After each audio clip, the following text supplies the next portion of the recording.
Nicole Kidman has made her first public appearance since her split from Keith Urban. We've been through a lot together. We've got a timeline for it now, and the time it's now. One word can tilt a room.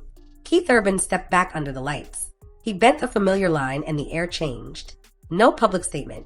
No sit-down interview. Just a tiny switch inside a breakup classic. And suddenly thousands weren't just hearing a chorus. They were eavesdropping on a feeling. Today we're unpacking the change you could hear, the songs that went missing, and the quiet choices that said more than any headline. We'll stick to what's known, highlight what fans noticed, and flag the rest so you can decide what the music is really telling us. And the first clue wasn't loud, it was quick. Facts first. After 19 years, the separation became official and public. Nicole Kidman and Keith Urban have separated. A T quote, "She's devastated and didn't want this to happen." Incredible mom. Loving, maternal, you know. My wife, Nicole Mary, is here tonight. I love you, baby girl. The shocker comes just 4 months after this love fest at the ACMs. Who's having more fun today, you or her? We both are equal. Paperwork was filed, the words irreconcilable differences appeared, and a long story suddenly had a date. 2 days later, Keith was already back on stage. He didn't open with a speech. He let the set carry the weight. Meanwhile, Nicole moved with quiet precision, one polished appearance, then another, poise over drama, momentum over monologue. 2 paths forward, both in public, one with a mic, one with steady composure. And then came the moment that lit up comment sections. You'll Think of Me is the pressure valve in a Keith Urban set.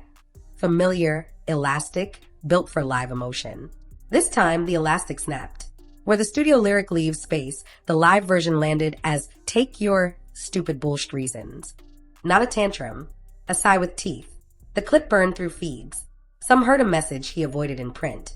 Others said, "Slow down, he's a night-to-night frontman who tweaks lines constantly." Both can be true. An artist can riff, and that riff can still tell you exactly where the heart is sitting that evening. Either way, that's when the room felt it. And it wasn't the last change fans caught. For years, The Fighter worked like a valse set to a drum loop. A promise song. Right after the filing, eagle-eyed fans noticed it fell off the set. Was that a message? Maybe. Or maybe it was the usual rotation. Artists shuffle to keep shows fresh. The truth likely lives between evolving set lists. And some songs carry a charge you don't want to detonate every night. The absence felt loud precisely because the history is loud. And then a resurfaced clip tossed fuel on the conversation. Months before the split headlines, a spring video captured Keith flipping a Fighter line to shout out his guitarist, Maggie. On its face, that's classic Keith. Personalize the moment, wink at the band, keep it fun. After the filing, that harmless riff turned into a Rorschach test. The facts are simple. The clip exists, the lyric changed, and he's riffed with partners on stage before. Anything beyond that starts to border on internet math. Still, once listeners begin decoding, they start hearing everything. And they weren't just listening for what he sang. They were listening for what he stopped singing. Where Keith's feelings bled through melodies, Nicole's message arrived through poise. One charity gala, steady and direct.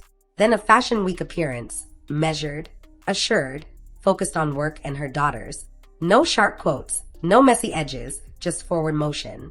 That contrast became the shape of the story. One person letting songs carry weight, the other letting silence do the talking.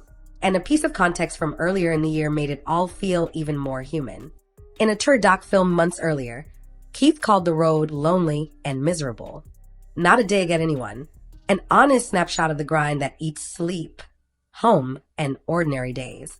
Hearing that now, the spicy ad-lib and the setlist edits feel less like a PR plot and more like gravity. He didn't craft a slogan. He let the songs breathe heavier.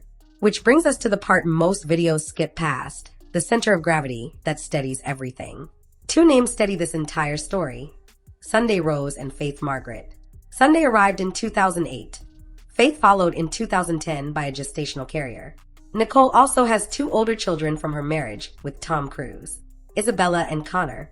Publicly, she keeps the circle tight, red carpets when needed, privacy everywhere else. Through the split, both parents' choices keep pointing back to the same priority: the girls. Touring schedules and film shoots may shape the calendar, but family shapes the decisions. And when you watch the post-filing moves, his return to work, her poised appearances, you can feel the same unspoken line. Keep the noise outside, keep the home base calm. Because the next part only makes sense with that in mind. They met in 2005, married in 2006 in Sydney, and stitched nearly 2 decades out of 2 punishing careers and a very public life. The timeline looks like a duet. Award season shout-outs, tour buses, film sets, school runs, and 2 kids anchoring the middle years. The shape of their bond was always visible in small ways, his thanks from stages, her front row support on country nights. Signals that felt ordinary then and loaded now. What held them wasn't just romance, it was rhythm. Her projects, his tours, their family. Until the rhythm shifted. Which leads to the long arc that most people flatten into a headline. Early on came the hardest reset. Just months after the wedding, Keith checked into treatment, later saying Nicole saved his life. 4 months into our marriage, my addictions that I'd done really nothing about blew our marriage to smithereens, and I went into the Betty Ford Center. Nick pushed through every negative voice, I'm sure even some of her own, and she chose love.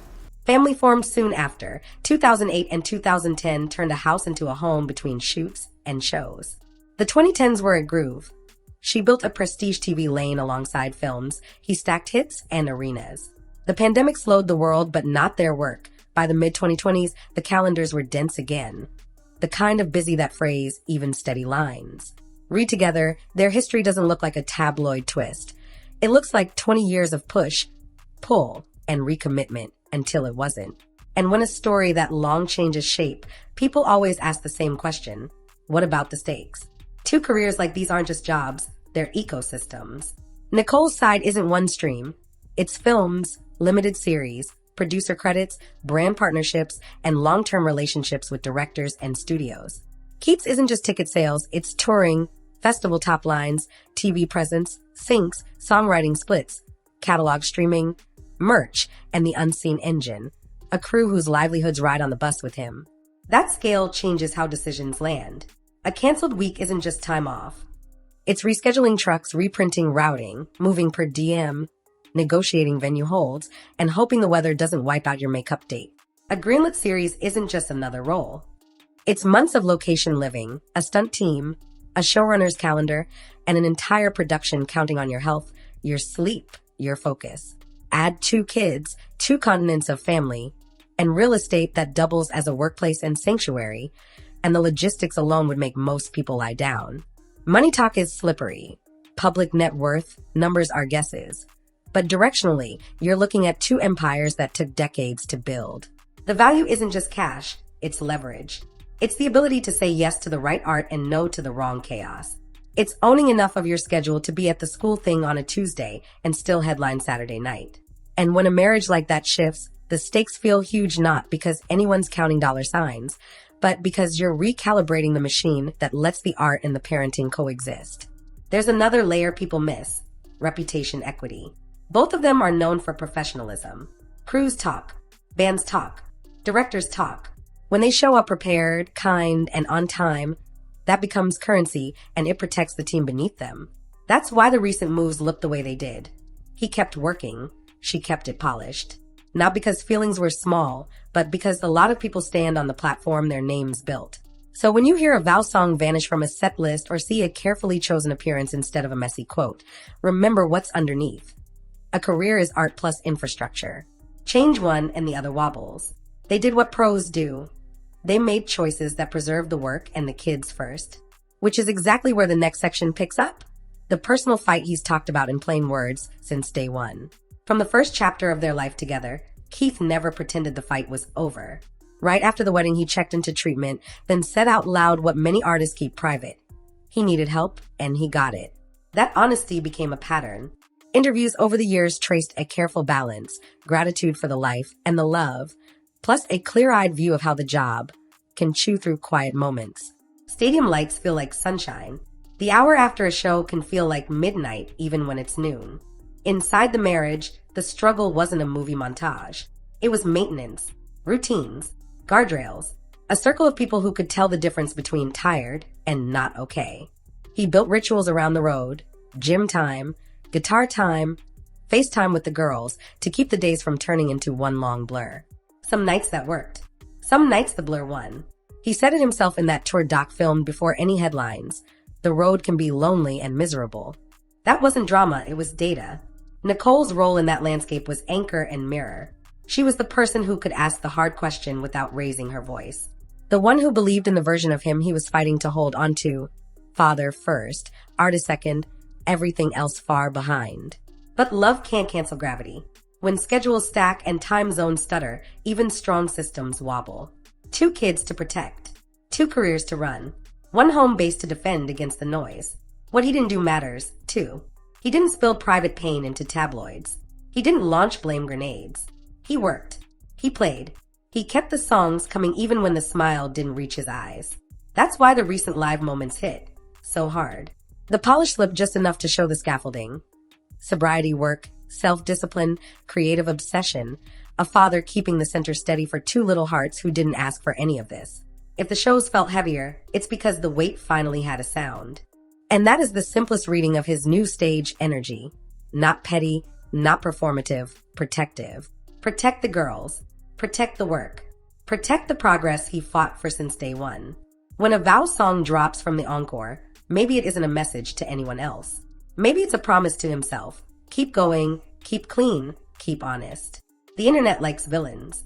Real life is usually just choices stacked on choices, one quiet boundary at a time. Next comes the part everyone argues about. What's fact and what's just our own stories projected onto a chorus. 2 strategies for surviving a public ending. One lets a microphone carry the ache. The other lets composure carry the day. Both communicate. Both cost. He didn't destroy a past on stage. He let the present leak through the cracks. She didn't weaponize silence. She used it like a shield. The music gave us texture a press release can't. Breath between lines, a pause held a beat too long, a vow song missing from the encore. That's not scandal, it's human. Who do you think's gonna be the next person in the limelight? Don't forget to like, share, and subscribe to get the latest celebrity news and updates.